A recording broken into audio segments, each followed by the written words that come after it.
الحديث السابع والثلاثون ودرشم نمبر حديث عن ابن عباس رضي الله عنهما عبد الله ابن عباس رضي الله تعالى عنهما روایت ده عن رسول الله صلى الله عليه وسلم دا روایت کی د الله د نبینا فيما ببارد هغه کی يرويه چې غیر روایت کی عن ربه د خپل ربنا تبارک چې برکتی ده وتعالى وجد ده د حدیث قدسی ده بار بار ده او تعریف تیر شو چې حدیث قدسی څه توي قال الله تعالی فرمای ان الله كتب الحسنات الله لیکلی دي نیکیانی والسیئات او الله لیکلی دي بدیانی ثم بین ذلك او به دغه بیانم کړی دی چې دا نیک عمل دی او دا بد عمل دی کاپی کی په دفتر و غیره کې لیکل شوی دی چې دا نیک عمل دی د دې نیک اعمال خپل لیس دا بد عمل دی د دې خپل لیس دا بد عمل دی دا بد عمل دی دا بد عمل به د دې بیانم کړی دی مونږ تاسو ته ویلي چې ګوره دا عمل کوه نیک دی دا عمل کوه بد دی موږ کوه نیک عمل دی غلامه کوه دا بد دی غیبت مکوه دا بد دی فمن هم پسچا چې قصد کو اراده وکړه به حسنتن په یو نیکی چې یو نیک کار کوم منس کوم ذکر کوم علم کوم وغیره فلم يعملها او بیا هغه عمل کرانه وسوي نه کو متوزګار نشو یا د ذهن نوته وغیره كتبه الله عنده حسنه كامله الله تعالی بدل اولی کی په دې تشي اراده باندې هم پورا نیکی خو چې د ګوره د ځړه نقص کړي دا باز خلک دي سوي چې دیو سی اراده نه وي زما اراده ولیکا او اراده نه چې زنه کامل کوما او چې په خپل باندې اراده نه په دې حسنه کامله نه ملایوي په دې باندې ګناه ملایوي ورخه دا دروغ دي چې ستاسو اړه نه اراده شي دا کار کوم خو به توسګار نشي ذهن نه دی وځي وان هم بها او کچرته اراده وکړه د دې نیکی او فعملها به د نیکی په عمل کې مرا وسینه وکړه د اراده نه رسته وکړه كتبه الله عنده 10 حسنات الله تعالی به ول په دې یو نیکی باندې لس نیکیان لیکي لس حسنات بلیکي لس درجه یعنی لاندې شی وای د پوی د پاره چې یو نیکی تاو کړه تا ته بل لس نمبر ملاويږي الى 700 ضعف تر وسو چند پوري الى اضعاف كثيره تر ډیرو چندونو پوري دا بیا ستا اخلاص پورې تعلق ساتي چې څونه ستا اخلاص زیاتی څونه ستا ایمان کی طاقتي څونه د نبی سم په طریقو باندې برابرۍ او نور شروط او آداب هم پکې وي نو دون وستا اجر زیات نو یو څوک به یو نیکی کوي او د هغه با په کروڑونو نیکیان کوي یو نیک عمل وکي په کروڑونو حسنات به هغه لیکل کی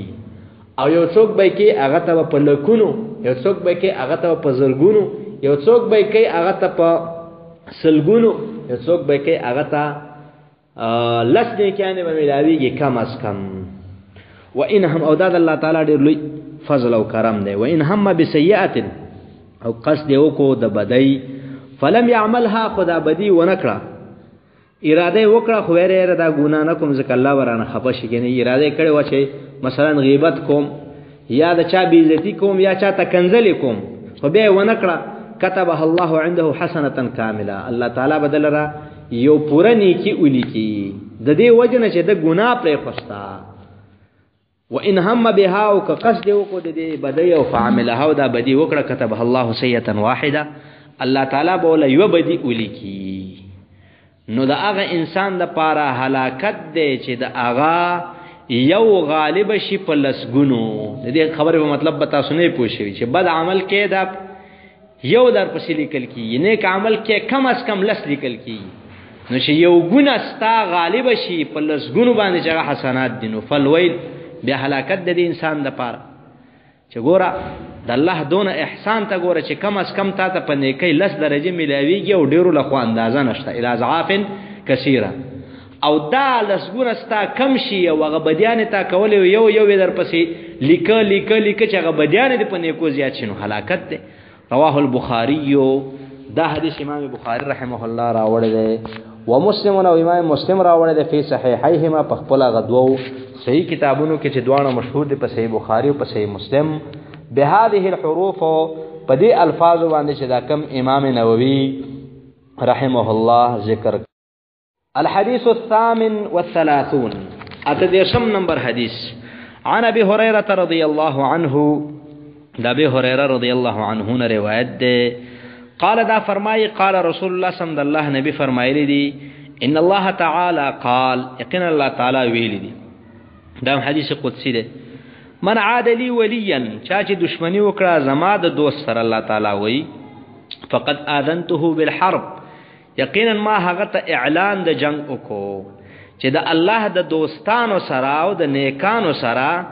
تا د دشمنی اعلان وکړو ستا جنگ د الله سره دی او ګوري ولا سره خلاصې دې ته نشي او که په دنیا کې د یو څو ورځې مهلت درکو نو په دې مخ خوشالهګا دا د دې لپاره دا مهلت درک چې ته خډیر ګناهونه وکي چې د الله رب العالمین نیولو ته خبر شي او خډیر عذاب تا ته ملاو شي د دې وجنه کافر او مجرم لچې الله وخ ور کوي دا د دې لپاره چې دا بد اعمال زیات کی او عذاب زیات شي دا دې په دې نه خوشالهږي چې مونږ ته موقع راکړې شوی نو کې دې شي چې مونږ په حق یو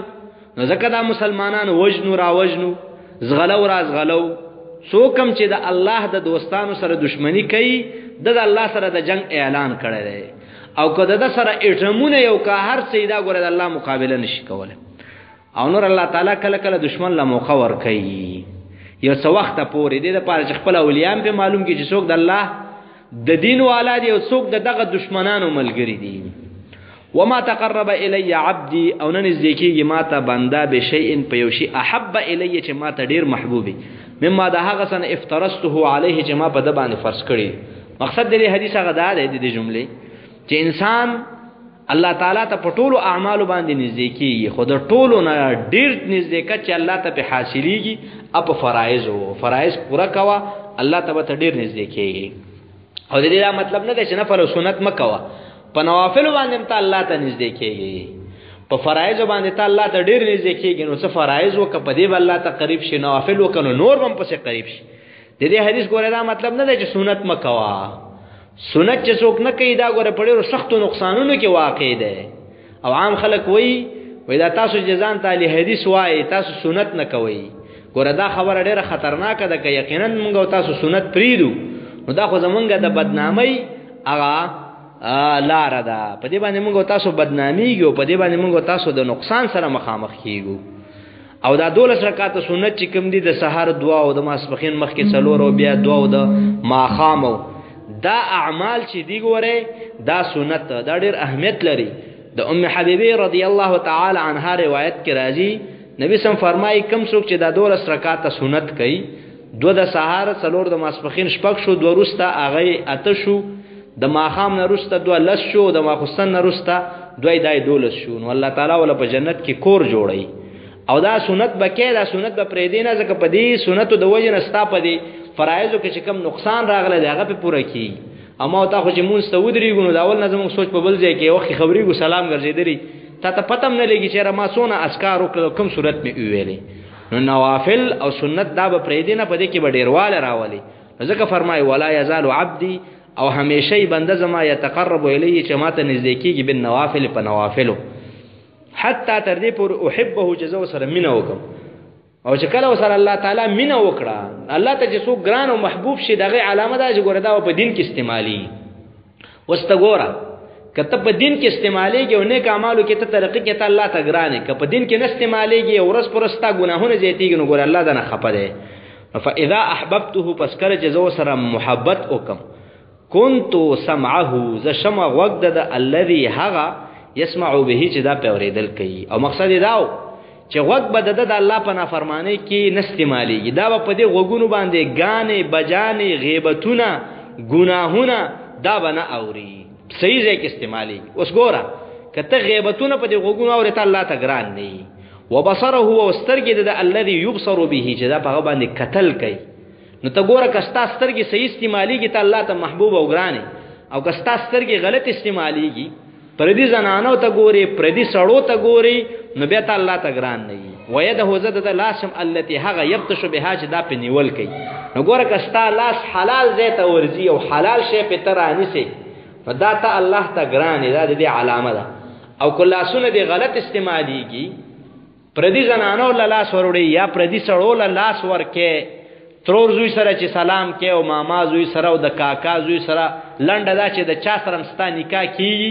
او ته دغه سره لاس ملاوي دا دلیل دی چې الله تعالی خپره زکه ستاد لاس په غلط ځای کې استعمال شو ورجله او ز شمه د خپل التي هغه يمشي بها جدا په مزل کوي نو ګوره اوس که شرط ته دا مزل صحیح طرف ته کې او مدرسې ته روان او دلته دین یاده او د دین غم د سره نو بیا خو تعالی ته ګران او کله دې په ځای باندې ته سینما ته روانې د ډاکټر په باندې بازار ته روانې په بازارونو کې ګرځي و غیره او دا ګناهونه او نافرمانیاں نه کړي بیا الله دنه خپه دی ولا ان سالني لاعطينه کزمانه سوالو کې نو زب ولا خامخا ورکوم خامخا ولی ورکوي خو دا د الله دوست دی چې د یو څوک چاته ګرانی او د چا سره د دوستۍ اعلان وشي نو چې څونه د وسه کېږي چې زه د خپل دوست سره دونه خو وکم نو چې ته د الله دوست ان والله به تاسو سره نه کوي الله بس دا سوال نه قبلې نو ځکه دا لاعطينه کې تاکید راوړل دا لامم د تاکید د پاره د تاسو ان شاء الله رسول مصرف کې وای او د اخره کې نون مشدد چې د تخکار دام د تاکید د پاره معنا دا ده چې زما دوست الله تعالی وای کلم معنا سوال کین نو زب ولا خامخا ورکم ولا ان استعاذني وکمانه پناه واړي په یوه باندې چې الله دې شیطان نه بچ کی زما دې نفس ماته ډیر په بدو خبرو حکم کوي د دې نه ما بچ کی د دې ظالمانو نه ما بچ کی د دې ګناهونو نه ما بچ کی الله پتا پناه واړم نو لا اعيذنه الله تعالی خامخه بزو ولا پناه ورکوما بل الله تعالی پناه غختل پکار دي چې الله تعالی د دې شیطان نه د دې نفس و غیره نه تعالی پناه درکې رواه البخاری دا حدیث امام بخاری رحمه الله راوړل په دې الفاظ سره